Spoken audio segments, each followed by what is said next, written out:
ஆம்பளை பசங்கன்னா ஒசத்தி, பொம்பளைங்கன்னா அடங்கி போகணும் அப்படின்னு நடத்துகிற சுரேஷ் வீட்டில் இருக்கிற எல்லாருக்குமே மதி மருமகளா போய் சவுக்கடி கொடுத்து அதிரடி காட்டுறது உங்களுக்கும் பிடிச்சிருந்தா இந்த வீடியோவுக்கு லைக் பண்ணிட்டு வாங்க நாளைக்கான ப்ரோமோக்கான ப்ரிடிக்ஷன் என்னன்னு பார்க்கலாம். என்ன சொல்றது, நாங்க என்ன கேட்கறது அப்படிங்கிற மாதிரி சாப்பிட்ட எச்சில் எல்லாத்தையுமே டேபிள் மேலையும் அப்படியே அந்த நிலத்திலையும் வைக்கிற சுரேஷ்ல இருந்து ஆரம்பிக்கிறாங்க மதி. என்ன உங்களுக்கு கொஞ்சமாவது அறிவு இருக்கா? உங்க அப்பா தான் இப்படி பேசுற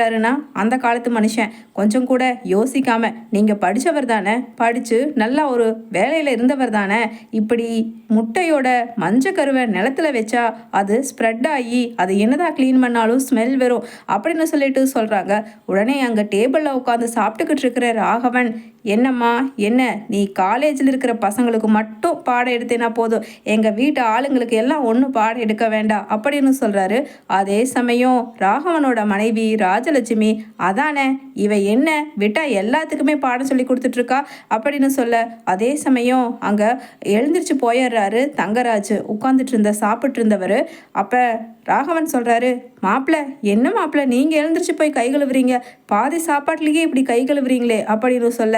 எல்லாம் இவனால தான், சாப்பிட்றப்ப இத்தனை பாடம் எடுப்பாங்களா, நாங்கள் என்ன சின்ன குழந்தைங்களா அப்படின்னு சொல்லிட்டு ராஜலட்சுமி மதியை திட்டுறாங்க. அதே சமயம் அழகு மலரோ, என்ன மதி இதனால தான் நீ பேசாமல் இருன்னு நான் சொன்னேன்ல, இப்போ எல்லா பிரச்சனையும் என்னமோ நீ பண்ணது போல தான் உன் மேலே தான் வடியும் பாரு அப்படின்னு சொல்லிட்டு சொல்ல, உடனே மதி சொல்கிறாங்க, அக்கா இந்த விஷயத்தில் நான் பண்ணது கரெக்டு தான், யாருக்கும் நான் பயக்கணுங்கிறது கிடையாது அப்படின்னு சொல்ல, உடனே ராகவன், இதை பாருடா சுரேஷு, உன் பொண்டாட்டிய வாயை அடக்கிட்டு இருக்க சொல்லு, எல்லாத்துக்கும் விட்டா ரொம்ப தான் ஓவராக பேசிக்கிட்டு இருக்கா. ஏன் நேற்று காலையில் என்னடானா என்னமோ ஆம்பளை மாதிரி பேண்ட் சட்டையை எடுத்து போட்டுட்டு ஜாக்கிங் போகிறேன் வாக்கிங் போகிறேன்னு சொல்லி கழுத்தறுத்தா. ஊர்க்காரங்க முன்னாடி எல்லாம் அசிங்கமாக போச்சு எனக்கு. இப்போ வீட்டில் இருக்கிற எல்லாரும் முன்னாடியும், அது நம்ம வீட்டுக்கு வந்த மாப்பிள்ளை சாப்பிட சாப்பிட கை கழுவி எழுந்திரிச்சிட்டாருங்கிறது எவ்வளவு ஒரு அவமானம் நம்மளுக்கு அப்படின்னு சொல்லிட்டு ராகவனும் எழுந்திரிக்க, உடனே ஒரு நிமிஷம் இருங்க, இப்போ தானே சொன்னேன் அந்த சாப்பிட்ட எச்சிலெல்லாம் அந்த பிளேட்டில் வைக்கணும்னு,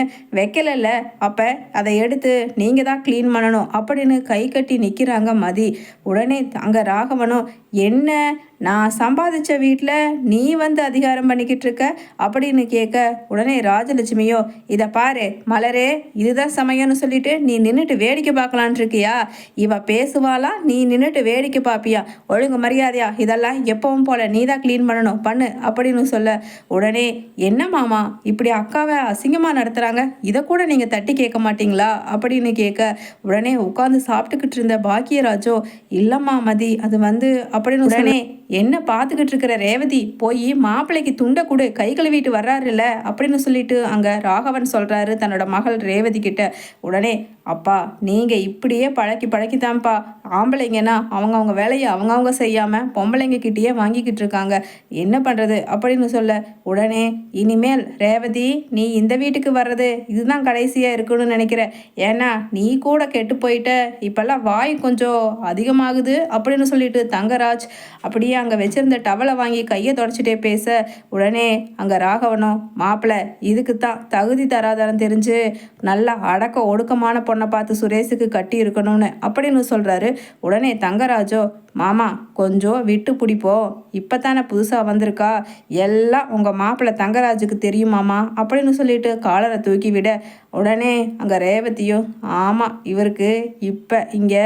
மதியை எதிர்த்து பேசினா எங்கே எல்லார் முன்னாடியும் அசிங்கப்படுத்திடுவான்னு சொல்லி பயமாக தான் இருக்கும் போல், இல்லைன்னா இந்நேரம் அவர் சாதாரணமாக இருந்திருந்தா, அதான் அன்னைக்கு போயாங்கிறத மதி கேட்காம இருந்திருந்தானா இப்போ தன்னோட வாயை வச்சு ஏதாவது கண்டிப்பாக அதிகலம் பண்ணித்தான் இருப்பார் அப்படின்னு ரேவதியும் மலரும் பேசிக்கிறாங்க. அதே சமயம் அங்கே, டே சுரேஷு, என்ன உன் பொண்டாட்டி பேசுறது கரெக்டு தான்னு உனக்கே தோணும் போல அமைதியாகவே நிற்கிற அப்படின்னு சொல்லிட்டு சுரேஷை பேச ஆரம்பிக்கிறாரு தங்கராஜ். அப்போ சுரேஷ் வந்துட்டு சொல்கிறாரு, இல்லை மாமா அது வந்து அப்படி. உடனே ரேவதி, இந்த பிரச்சனையே வேண்டாம், அண்ணி நீங்கள் வாங்க அண்ணி, நம்ம ரெண்டு பேரும் இதெல்லாம் க்ளீன் பண்ணலாம் அப்படின்னு குமியிறாங்க. உடனே ராஜலட்சுமி, இல்லை இதை நீங்கள் ரெண்டு பேரும் க்ளீன் பண்ணக்கூடாது, நிற்க நிற்கிறாளே ஒரு திமிர் பிடிச்சவ, அவ தான் க்ளீன் பண்ணணும். எல்லாம் வேலைக்கு போகிற திமிரு. முதல்ல அவளை அடக்கணும்னா வேலைக்கு போக வேண்டாம்னு சொல்லணும் அப்படின்னு சொல்ல உடனே ஷோ எது எடுத்தாலும் ஏதாவது ஒரு பிரச்சனை பண்ணுறீங்களே அப்படின்னு மதி மறுபடியும் திரும்ப திரும்ப அவங்க கிட்ட வேதாண்டாவாதம் பேசிக்கிட்டு இருக்கு. அப்பா விட்டுருங்கப்பா, நாளையிலேருந்து அதுதான் அந்த எச்சிலெல்லாம் போடுறது பிளேட்டில் போட்டால் இந்த பிரச்சனை இதோட முடிஞ்சிடும் இல்லை மாமா அப்படின்னு சொல்ல உடனே தங்கராஜோ இல்லை இல்லை மாப்பிள்ள, இப்போத்தான் பிரச்சனையே ஆரம்பிக்கும் போல நீ பேசுறதுலேருந்து பார்த்தா தெரியுது. ஏன்னா நீ அவ பக்கம் சாயிற மாதிரி தெரியுதே அப்படின்னு சொல்ல உடனே ராகவனோ அதானே இப்போ என்ன அவ சரியாக பேசிட்டான்னு அவள் பேச்சை கேட்க சொல்கிற நீ எங்களை அப்படின்னு சொல்லிட்டு ராஜலட்சுமியும் பேச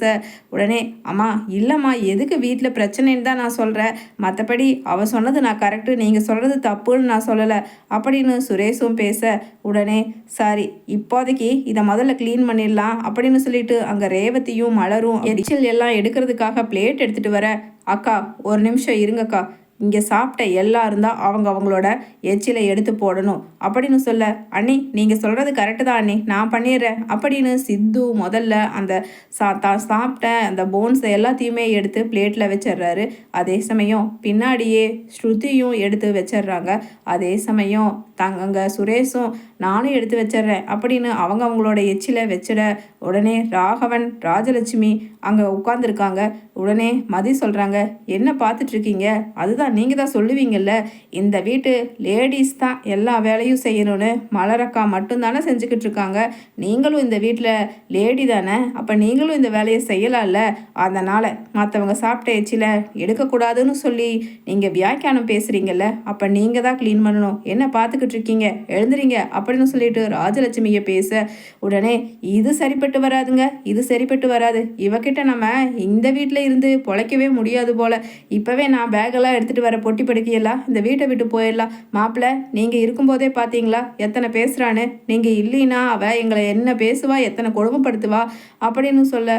உடனே அங்கே பேக்கை எடுக்கிறதுக்காக ராகவனும் எப்படியாவது தன்னோட மருமகன் முன்னாடி ட்ராமா பண்ணி இந்த மதியோட வாயையும் அவளோட திமிரையும் அடக்கணும்னு சொல்லி ராஜலட்சுமியும் ராகவனும் பிளான் போட்டு நடிக்க ஆரம்பிக்கிறாங்க. அழுது ராகவனும் பரவாயில்லை சுரேஷு, எங்கேயோ இருந்து இவளை கட்டிட்டு வந்து நான் பாடுபட்டு சம்பாதிச்சு இந்த வீட்டில் உட்கார வச்சு நல்லா வியாக்கியானம் பேசுறதுக்கு தட்டி கொடுத்துட்டு நீயும் பேசிக்கிட்டுருடா, இல்லைன்னா இப்போ அந்த பசங்க தான் சித்துவும் சுருதியும் என்ன பண்ணுறன்னு புரியாமல் எடுத்து போட்டிருக்கிறாங்கன்னா நீயும் பொண்டாட்டி பேச கேட்டுட்டு தானே எடுத்து போட்ட, இல்லைன்னா உங்கள் அம்மாவை அவள் எச்சில் எடுக்க சொல்லுவாளா, என்ன திமிர் இருக்கணும் அப்படின்னு சொல்லிட்டு பேசுகிறாங்க. உடனே அங்கே மாமா நீங்கள் அமைதியாக உள்ளே போங்க மாமா அப்படின்னு சொல்லிட்டு இதை பாரு இந்த எச்சிலெல்லாம் நீ தான் எடுக்கணும், இல்லைனா அங்கே ஹாஸ்பிட்டலில் உங்கள் அப்பனுக்கு கொடுத்துக்கிட்டு இருக்க ட்ரீட்மெண்ட்டை நிறுத்த சொல்லிட்டுமா அப்படின்னு சொல்கிறாரு தங்கராஜ். உடனே அழகுமதியோ என்ன எங்கள் அப்பாவுக்குன்னு சொல்லி சொல்லி இப்படி என்னை கல்யாணம் பண்ணிக்கிட்டு வந்து கடைசியில் நீங்கள் உட்காரணும் எழுந்திரிக்கணும், நீங்கள் எச்சை எடுக்க சொன்னீங்கன்னா எடுக்கணும், இதெல்லாம் ரொம்ப பாவங்க, பரவாயில்ல இப்போ எடுக்கிறேன், ஆனால் இதே மாதிரி காலத்துக்கும் நிலைக்கும்னு சொல்ல முடியாது, இந்த மதியாத்தான் இருப்பா, அவன் மனசாட்சிக்கும் நியாயத்துக்கும் மட்டும்தான் கட்டுப்பட்டவ, அடுத்தவங்களுக்காக பயந்து அடங்கி ஒடுங்கி வாழணுங்கிறது அவளுக்கு என்னைக்குமே கிடையவே கிடையாது. எங்கள் அப்பாவோட ஹெல்த்துங்கிற ஒரே ஒரு காரணத்தை வச்சு என் கண்ணில் விரலை விட்டு ஆட்டலான்னு பார்க்குறீங்க மிஸ்டர் தங்கராஜ், ஆனால் இது காலத்துக்கும் நடக்காது, போயா முதல்ல அப்படின்னு சொல்லிட்டு சொல்லிடுறாங்க அழகுமதி.